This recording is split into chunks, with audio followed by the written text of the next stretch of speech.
कुछ टीवी वाले लोग तो कहते नेशन वॉन्ट्स टू नो, और आप क्या बोलोगे? आप बिल्कुल नहीं बोल पाओगे। ये वो चेहरा है जिसने राजनीति में अपनी एक अलग पहचान बनाई थी। यहाँ थी शब्द का इस्तेमाल इसलिए किया गया है क्योंकि ये चेहरा आज हमारे बीच नहीं है। ये वो दिग्गज समाजवादी नेता थे जिन्हें आज भारत ने खो दिया है। भारतीय राजनीति में एक महत्वपूर्ण योगदान देने वाले और कई राजनेताओं के गुरु रहे शरद यादव का 75 वर्ष की उम्र में 12 जनवरी को निधन हो गया। आज पूरा देश इन्हें नमन कर रहा है।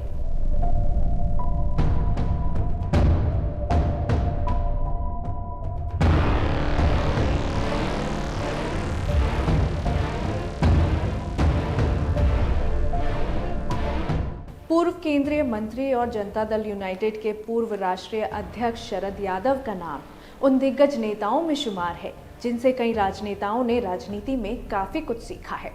इंजीनियरिंग में गोल्ड मेडलिस्ट रहे शरद यादव नीतीश कुमार के भी राजनीतिक गुरु रहे हैं। उन्होंने जो राजनीति में अपनी छाप छोड़ी है उसे शायद ही भुलाया जा सकता हो। न सिर्फ बिहार की राजनीति बल्कि देश के विभिन्न राज्यों में उन्होंने अपना परचम लहराया था। 1 जुलाई 1957 को मध्य प्रदेश के होशंगाबाद जिले के बंदाई गांव में एक किसान परिवार में शरद यादव का जन्म हुआ था। बिहार और उत्तर प्रदेश की राजनीति में उनका काफी नाम रहा है। उनकी प्रारंभिक शिक्षा मध्य प्रदेश में ही हुई थी।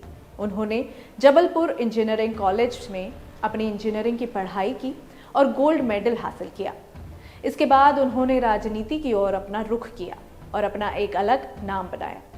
शरद यादव के इतने लंबे और महत्वपूर्ण राजनीतिक सफर को आइए 10 पॉइंट में समझने की कोशिश करते हैं। जब शरद यादव इंजीनियरिंग की पढ़ाई कर रहे थे तब उन्होंने छात्र राजनीति में कदम रखा और छात्र संघ के अध्यक्ष चुने गए। राजनीति में अपने पहले कदम में भी वो अव्वल रहे। 70 के दशक में जब जयप्रकाश नारायण ने देशव्यापी आंदोलन छेड़ा था तो इसमें लालू प्रसाद, शरद यादव और बिहार के वर्तमान मुख्यमंत्री नीतीश कुमार भी उभर कर निकले थे। इन तीनों के बीच की कड़ी बने थे शरद यादव। नीतीश उन्हें राजनीतिक गुरु भी मानते हैं।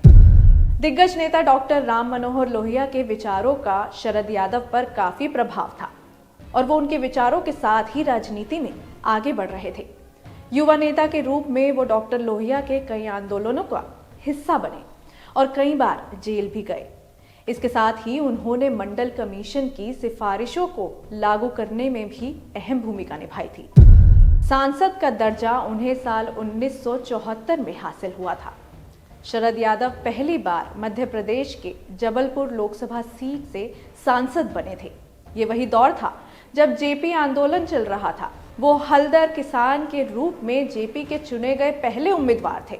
इसके बाद 1977 में भी जबलपुर सीट से उन्होंने लोकसभा का चुनाव जीता था। साल 1986 में उनको राज्यसभा सांसद के रूप में चुना गया। इसके बाद शरद यादव ने यूपी की राजनीति की ओर अपने कदम बढ़ाए। यहाँ भी उन्होंने अपना परचम लहराया। उत्तर प्रदेश की बदायूं लोकसभा सीट से उन्होंने 1979 में जीत हासिल की और तीसरी बार लोकसभा सांसद बन गए। वो केंद्रीय मंत्री भी रहे। उन्होंने टेक्सटाइल और फूड प्रोसेसिंग मंत्रालय की बागडोर सौंपी गई।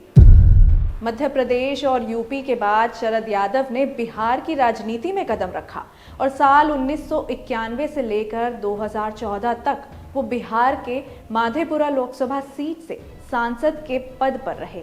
साल 1995 में उन्हें जनता दल का कार्यकारी अध्यक्ष चुना गया और 1997 में उन्हें जनता दल का राष्ट्रीय अध्यक्ष बनाया गया। इसके बाद साल 1998 में शरद यादव ने जॉर्ज फर्नांडिस के सहयोग से जेडीयू यानी जनता दल यूनाइटेड नाम की पार्टी बनाई। 3 अक्टूबर 1999 को उन्हें नागरिक उड्डयन मंत्रालय का कार्यभार सौंपा गया और 1 जुलाई 2001 को वो केंद्रीय श्रम मंत्रालय में कैबिनेट मंत्री बने। शरद यादव लगातार राजनीति में एक के बाद एक सफलता हासिल करते जा रहे थे।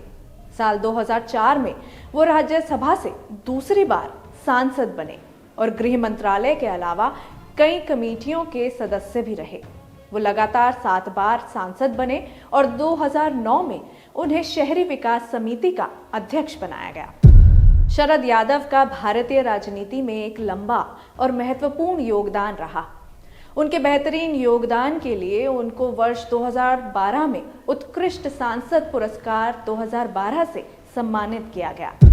लगातार उपलब्धियां हासिल करते हुए शरद यादव आगे बढ़ते जा रहे थे, लेकिन साल 2014 में माधेपुरा लोकसभा सीट पर उन्हें हार का सामना करना पड़ा था। इसके बाद साल 2018 में जेडीयू से अलग होकर उन्होंने अपनी एक नई पार्टी लोकतांत्रिक जनता दल एलजेडी का गठन किया। वहीं साल 2022 में अपने विरोधी नेता लालू यादव की पार्टी आरजेडी में एलजेडी का विलय कर दिया। शरद यादव भारत के पहले ऐसे राजनेता हैं जो 3 राज्यों से लोकसभा के लिए चुने गए थे। राजनीति में उनकी समझ और पकड़ से कई लोग प्रभावित थे। छात्र राजनीति से राष्ट्रीय राजनीति तक एक लंबा और प्रभावशाली सफर के साथ वो कई युवा राजनेताओं के लिए भी मिसाल रहे हैं। आज पूरा देश उनको नमन करता है। देश और दुनिया की बाकी महत्वपूर्ण खबरों के लिए देखते रहिए न्यूज़ 44। नमस्कार।